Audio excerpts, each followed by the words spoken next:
Yeah.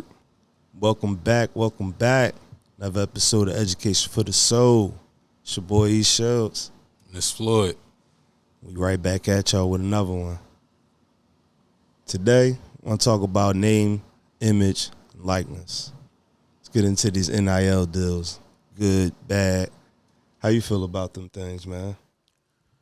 To get it started, NIL deals, name, image, and likeness. I feel as though the deals, it's a good and bad, right? Of course. There's a sweet, there's a sugary substance going on there, but then there's some nutrients that need to be addressed. Break it down. So the sweet and sugary, right? You got players with the opportunity to bring in financial gain through who they are, the success they've had. Also, something that people didn't account for as much before because it is relatively new to the college atmosphere, but it's gained a lot of attention. You know, Bronny James being what is he, like 30th or 60th best player in the league, something like that. But he brings in the most As far as his ranking. Yeah, ranking wise, but he brings in the most amongst all college athletes, right? Because look who his father is. So that's the image and name, image, and likeness. James. Yeah, of course. He looked like his daddy, and he hopefully going to play like his daddy. But that's what the gamble is on. The gamble is on who he might be and the attention he's going to draw towards the program that gave him the scholarship to play there, right? But those are the businesses, like whoever is willing to invest and give him that deal. Those are the ones taking the risk. That's what you mean? Well, the investment was the scholarship in college, right? Oh, for him personally. That's the NIL, right? No, scholarship and NIL, something different. They invested in him to play at the school. They're going to bring in a ton of money. That school will. But then, of course, there are businesses that are going to reach out looking to use his NIL to make money. You feel me? So it's a lot going on there. You know, it's complex. Yeah, and I definitely feel like it's good and bad. It's good because it's something that's well due. This should have been happening so long ago. And we should be perfecting it by now, right? By now we should be, but from the NCAA standpoint, I could understand if you have a machine running that's been running like almost like a dictatorship. I'm not going to change it just because y'all want to make a couple dollars. I understand from the NCAA standpoint. For me personally, I remember the guy Destroying. He was the first one who I really saw where that NIL deal, he was ahead of his time with it. If that NIL deal would have existed back when he was doing what he was doing with his YouTube channel, he has to get dismissed from the Florida State from the Florida State football team because the NCAA didn't want him. He was just getting crazy buzz on his channel, making a lot of I ain't going to count his pockets. He was doing decent on YouTube. NCAA come through, you got to make a choice. Either you doing this or we're going to revoke your scholarship, can't play, all of that, yada, yada, yada. He said, I'm going to stick with this. He gave up his football career. Look at him now. My man is he still hasn't made it into the league, which is crazy. But, he's prospering based off of his name, image, and likeness now. Now that it exists, it's great that these young boys can finally get a piece of the pie that they've been building this whole time over the years. Like, this whole institution is built off of the athletes. It's great that they're able to get a piece of the pie now. But where the danger comes in is what you were saying with the sugar. A lot of these kids now that's the goal now. It's not to go pro and while I'm bringing this organization money, let me get some of it. Now it's like baby Gronk. They're trying to get these NIL deals. These parents, these coaches, these adults now are like kind of pushing this in front of these kids to where it's like, yo, this is the goal. And you're not feeding them the nutrients. Like, that's just the sugar. The NIL deal is just based off of your skill, based off of who you are. Like, that shouldn't be the goal. Well, like, and the NIL not fully based off the skill because, again, back to Bronny James. I mean, you only get the NIL. All right, yes, that's a crazy standout example. But an NIL deal, you're getting it in college based off of what you did in high school. You did in high school, you were the number one recruit. You come to college, the college is going to bring that money in. You're either getting it based off of what you did in high school or based off of what you did early in college. And, also looking at the implications of, like, just the NIL, right? Name, image, likeness.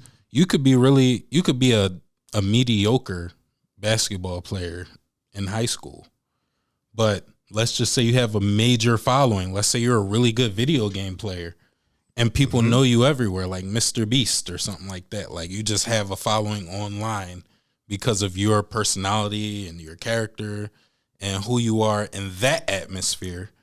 Now you come into play a sport, you're more likely to get pushed to being a starter for the team so that they can get more attention towards their basketball program or football program. Like, I'm not saying that we've been seeing it, but it's just something to look forward to because this is such a new concept in general. But that's also where it kind of get tricky, because if you're building that mass following, if you're building towards being that influencer, that media mogul, if you're building towards that, you kind of like halfway in and out of the sport. Like, the sport now is going to turn into a popularity. Like, how much money, like, wait till you get to the pros of that. Focus on the skill, focus on your development as who you are as a person, who you're growing to be as a young man or young woman.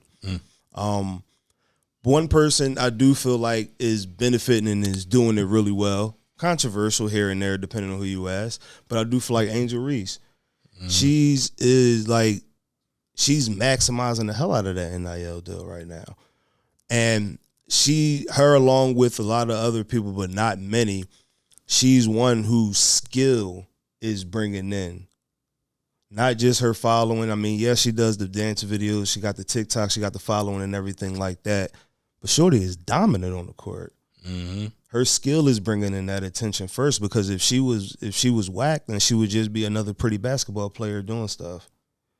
But she's a standout. Not everybody is going to be that, and I don't want to feel like the kids are striving just to be another Angel Reese. You know what I mean? So, I mean, since her national championship, everywhere, right? She been outside. Since her national, national championship, she's gotten a lot of attention in a lot of different ways, right? So, okay, I guess the way I would frame this question is, if Angel Reese was your daughter coming out of college, how would you coach her through what she's going through as far as the attention she's getting from fashion, what do you call it? Fashion media, to like different companies reaching out to her to wear their maybe a little more explicit outfits, being that she is who she is and she's a female. We have to sexualize females because that's the society we live in. That's where we feel like we're gonna make them more beneficial to society in some standpoints, right? So, like, what would your advice be to an Angel Reese as your child? So for me, one thing good too about like her just being outside, being everywhere, she's not just being seen, but she's being heard. I've heard a lot of conversations from her, and Shorty got a solid head on her shoulders. Like, her mom raised her well. A lot of decisions she's been making over the last couple of years, from transferring to get out of Maryland for the exposure, for the time on the court. She got better, went to LSU, built the buzz up that first year. She's been there. This wasn't her first year there. She's been building. This has been a process for her. And whenever they talk about her getting drafted, she like, yo, I'm doing way more business, making way more money in college. I'm handling investments, got $1 million deals on the table. Like, I go to the WNBA. I'm in no rush to like go up there and be broke and everything. So for her right now, she's already handling herself as a pro. Me, I ain't got much advice for her. She in the world I'm not in, and she's handling herself better than I've seen a lot of adults. And as far as like the attention, outside looking in, it doesn't seem like it's getting to her head, but just as an advice to anybody that's getting that type of attention, remember who you are. Remember what got you there. Act like you've been there before. You know what I mean? Pictures, money, and everything like that only came because of your skill. Make sure like that core stays solid to anybody getting attention. Okay. Once you fall victim to that, you know what I mean, you just going to be another has-been, because people will pay attention to the next hottest thing and won't give a fuck about you. So is it about being the hottest thing, or is it about staying true to your ideals and beliefs? Staying true to yourself, but capitalize, strike while the iron hot. Okay. I mean, don't chase the opportunity, but when you don't chase the opportunity, make the opportunity. Mm-hmm. That's how it always go. Because once you got the formula, you don't have to chase it. Like, you know what to do, and when you know what to do, you can stay solid to yourself. You don't have to chase, adjust. People are fickle. Fads are always changing. Mm-hmm. Like, you gotta be a different character every different season if you want to try to do that. If you want to keep trying to chase opportunities. Okay. You know what I mean, make them. Stay true to yourself. That's my advice. So, thinking about the NIL deals and kind of transferring over a little bit, into like the health world. Some of these students end up, coming to college. They have all the brightest future ahead of them, and they end up getting injured, while in college. Do you think these colleges that give them like scholarships and things of that sort should revoke those scholarships since, they do. The student is injured and they can't play? Do you think that's right though? Like, how do you feel about that practice? Is like, when you're on the bad end of it, it's wrong. It seems messed up. But when you're on the other end of it, it's like, that was an investment. Yes, we decorating it like, oh, we're giving you an education. Yeah, they're going to decorate it like they're doing something for you, but it's an investment.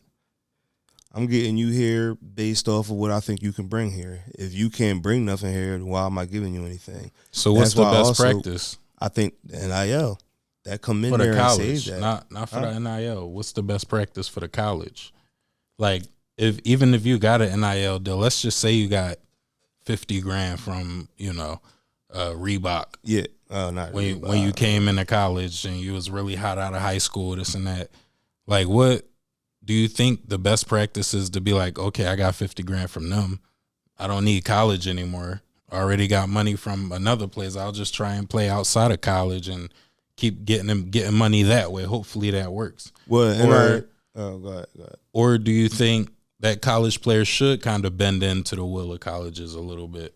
Like, which way do you think is a better stance for students? Well, with the NIL deals, I'm not specific on all of the contracts. I'm not sure I know everything, but it also factors into where you're going to school. Like, they're not just going to give you a contract not knowing where you're going to be playing at. As far as what Reebok, like, Reebok is going to give you that contract based off of if you're going to Alabama or if you're going to Alabama State.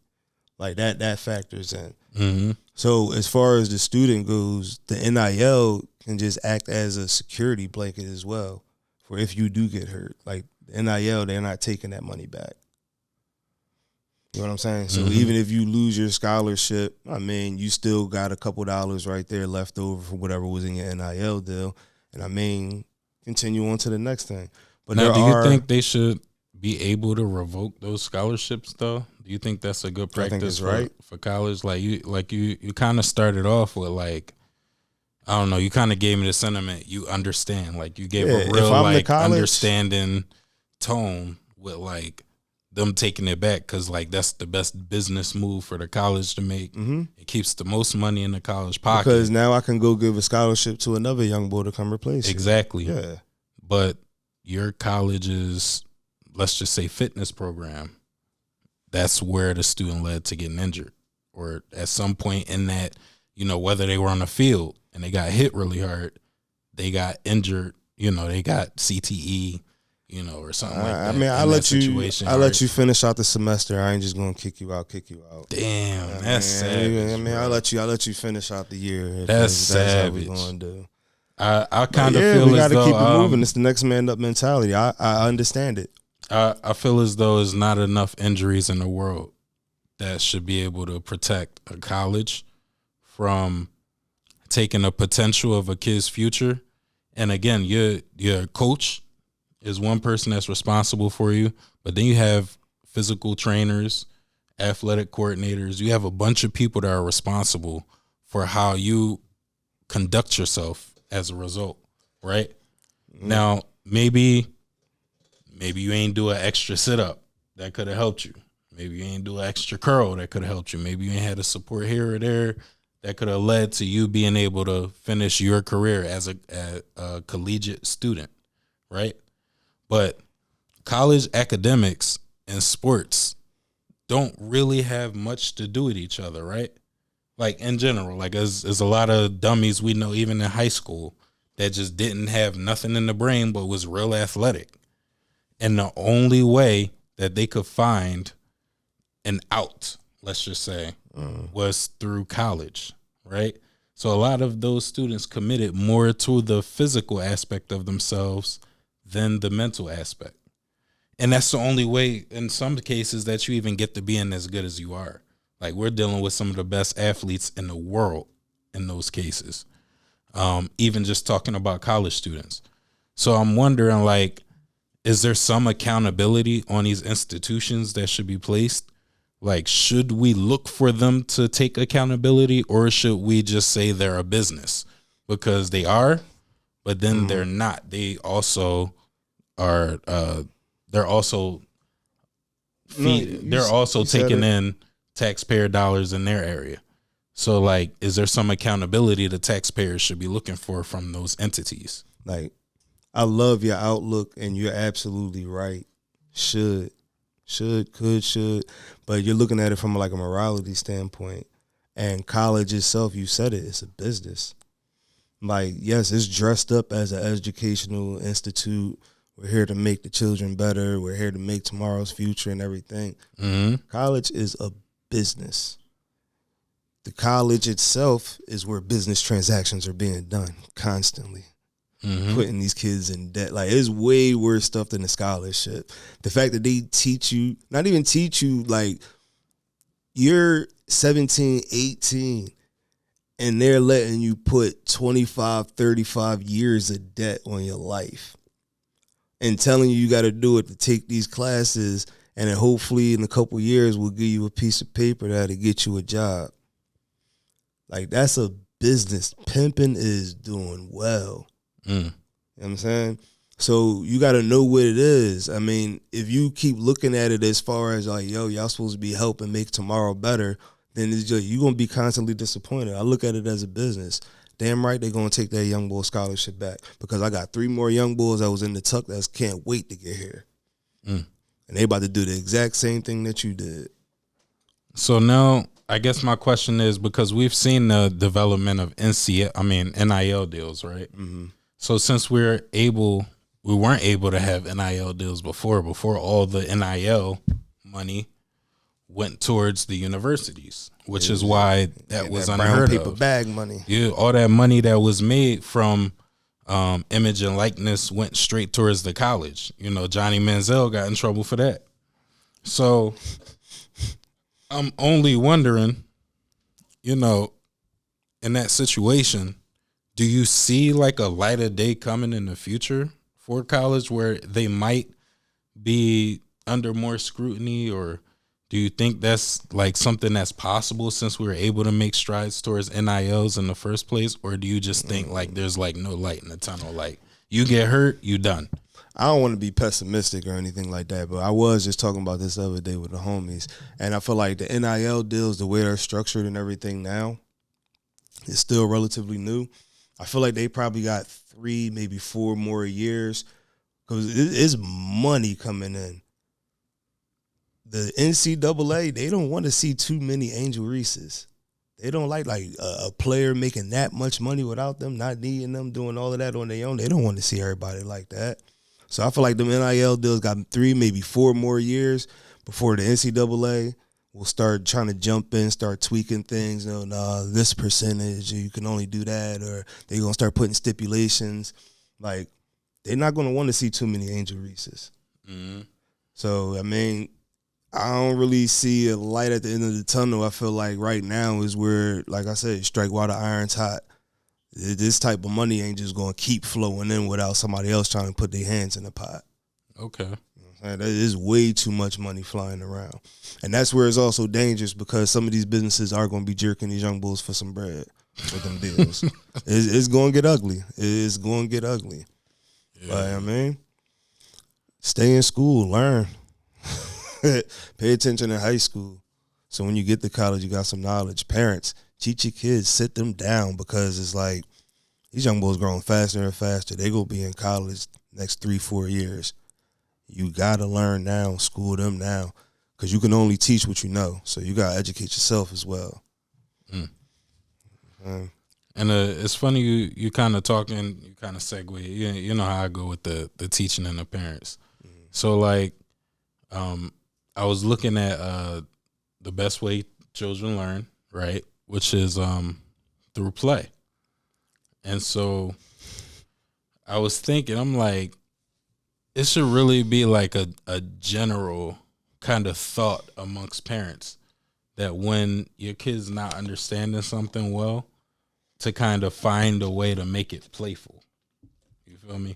Like, so for instance, as a teacher, a lot of times when I'm struggling with teaching a new concept, I'm like, how can I make this fun for the kids? Like, whatever my weakest standard is, whatever the thing that I struggle the most with every year to teach, how can I teach that and make it more fun for the kids? Because clearly that's where I'm struggling at. And I know the best way kids know how to learn.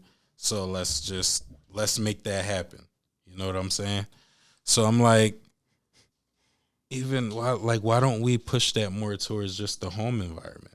Like, yeah, I know I'm a teacher, and I should be able to adapt these things and figure out, and college told me this and college told me that, and I should be able to use college as the answer, this big debt trap, to help me teach these kids. But no, the real thing is, how can I make it fun? And I kind of want more parents to kind of think like that.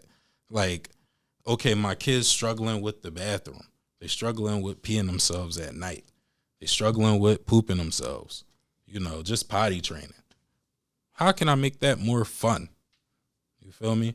And I don't know. It's we got the internet out there. I don't know what anybody's specific problem could be that they're going through with their child, or like even with school, if they're getting D's, C's, D's, and F's before like 6th grade and anything, there should definitely be something really fun for them out there to teach that skill.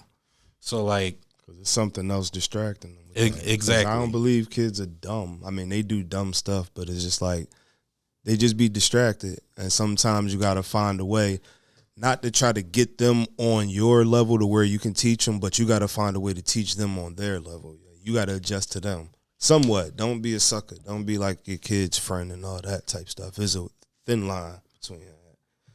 But what's wrong with being your kid's friend? You're your kid's parent. And? Be that. And? What is a parent? What's a parent? All right, so we got to get into this. Yeah, I was always told this is not a democracy. This is a dictatorship. And? You get told what to do in this crib. You ain't got all these opinions. You get told to do, like, you can flex them opinions and everything when you leave. When you go out with your friends, that's when you talk a different way. That's when you dress a different way. That's when you ask different. You carry yourself differently between your parents and your friends. I mean, you got to establish that. So then when your kid has a different point of view, they'll never present that to you. Ever. Because they have to carry themselves different. So like, no, you can still have an open space, but I'm not your friend. That's not open. What's not open? You just say you got to be this and that. You got to literally change who you are in front of me No. than who you No. actually are. No. That's what it sounds like. I didn't say change yourself. Am I bugging? I didn't say change yourself. I said carry Anybody yourself out there hear differently. something different? Because that's what I heard. You carry yourself differently. Okay, so what does that mean? Like carrying, like if You you're saying respectful, how do you go to a job interview? You dress yourself up. You make sure you don't be slurring your words, using slang, this and that. You talk properly. You dress up differently. You carry yourself differently than the job interview, right? Than How are you would after you versus get the going to a job? party, huh? how are you after you get the job? Oh, I'm chilling. Are you good. carrying yourself the same way that you go to interviews every day when you go to your job? If I'm talking to the person that interviewed me, yeah. What does that mean? Are you wearing a button-up shirt and slacks? I'm carrying myself differently with according to my gators? environment. You got gators on? Nah, but listen. No, right? Like some things don't have to be one certain way in that setting every time. Like for real, a lot of people, even if you look, I think I saw a study the other day, a lot of people are kind of adapting to less formal wear going to job interviews. They're being more true to themselves as they go to the job interview, because this is who you're going to get when I come to work.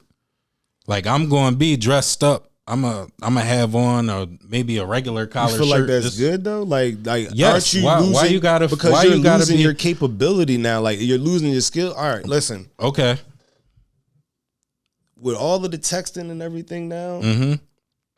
people are losing not even losing the capability, but just handwriting is going out of style. Mm-hmm. Bro, they don't even teach cursive anymore. How important is cursive? The ability to know how to use it. The How ability important to is know cursive? it. The ability to know Who do it, you know that's died from not important. knowing cursive? Bro, how do you sign your name? Why do you got to sign your name? All right. Bro, I know people that put check marks when they say sign here. Yeah, and I'm gonna put the check mark right on their shit too. That's all I'm saying. Like it's I'm not that check important. too. If you got to My make name a check too. if you have, first of all, cursive teaches a certain way of writing. Like if everyone takes the same cursive class and you go write the same cursive name, you're gonna write the same cursive name somebody else wrote. So it don't matter if y'all, like, the cursive part doesn't matter. So what matters is when you make your cursive name. language? When you make your cursive name identify or identical to how you specifically write, and you could do that with print. People could write print different. Like trust me, I'm looking at It's a lot easier to forge print than cursive. A couple hundred printed names a day, and I'm not looking at the same printed name over and over. Trust me, bro. If you print your name, I'm stealing you. I'm stealing your ID. I'm writing. I hear you, but your my stuff. point. Like, my that's point so is easy. my point is to spend weeks and months learning cursive isn't as important as spending weeks and months learning math. You learn cursive and math in the same day? Nope. Huh? Nope. Mm-mm. Bro, I learned. None of my math. kids We went learning over math cursive every right now, day. bro. I None know of them. because it's not taught anymore. It's not important. It's All not, right, bro. all right, People speak all right. different languages. It's a written language. People speak different languages, bro. People speak Arabic and all of that. So it's okay just to give up a form of written language? Yes. I'd rather they learn Arabic than learn cursive. It's a waste of time. We all can read English written in a regular standard print. We can all do that. We mutually can understand that print. Hold on. That's all we need. We all need to be able to understand each other in some form of language writtenly. That is accomplished. The next step isn't to write in a more complex way for each other to understand it. That's crazy. I feel like, why do that? Why not just learn another language? Arabic is more complicated than cursive right now to us, I feel like. Absolutely. And I feel like because we don't learn it. cursive If is we way did more learn it, it might conducive, not though. be complicated. Because we don't speak Arabic, we speak English. That's why you like write in cursive. You learn that as a child. That's a skill. That's a form of a written language. Why abandon a written language? It's not Or a abandoning form of a a written language. If it's not taught anymore, that shit gonna go away, bro. Is it important? Yes. Does it need to be here? Yes. What's its purpose? It's a form of No, that's not a language. purpose. What do you mean That's not a purpose? providing. It's a purpose it's of not communication. providing nutrients, substance, any form of help. You're giving up nutrients. You're willingly giving up knowledge. And what knowledge? The knowledge to know how to write in cursive. What do they gain? Knowledge. If you learn how to write in cursive, you're gaining knowledge. If you're not teaching them, they're losing that. Okay. Well, I'll just put my final point as far as cursive goes. Bro, you better never write in cursive again. No, give it up. I know how to write cursive, but I don't need to write. Like, as an adult, there's no point where I'm like, I need to write in cursive besides writing my own personal name on a sheet of paper or on a document. Next thing you go sign. No, that's it. But that's important. Is that not important? Is signing documents not important? Even then, 90% of the time when I got to sign something like a check, I just do this. But that's unique. And that's you still wrong. I just do this. That's lazy. Don't do that. Why you do that? Why? Because your name Floyd. And? You say my name Floyd. Like, bro, put that. Bro, I never looked at somebody's name signed anywhere and saw whatever the hell they told me their name was. Bro, I always look and it just looked like, what? Like, Djibouti. All right, so like, look, just say me, Floyd. I don't care about cursive, but it's still important. No, I'm not gonna say me, Floyd, because it's not even in the public school system as a necessary skill. That's fucked up. It's not. I feel like it is. Why would we waste time? All right, next thing, the robot's taking over, y'all. All right. Next thing you know. So next week we hope to still be here. Watch them self checkouts. Yeah, man, you still got to sign your name on them joints too. Yo, and read to your kids and play with your kids. How you sign for UPS packages? I put a check mark. Bye, y'all. It's your boy E. Shields. And it's Floyd. We out of here. Education for the soul.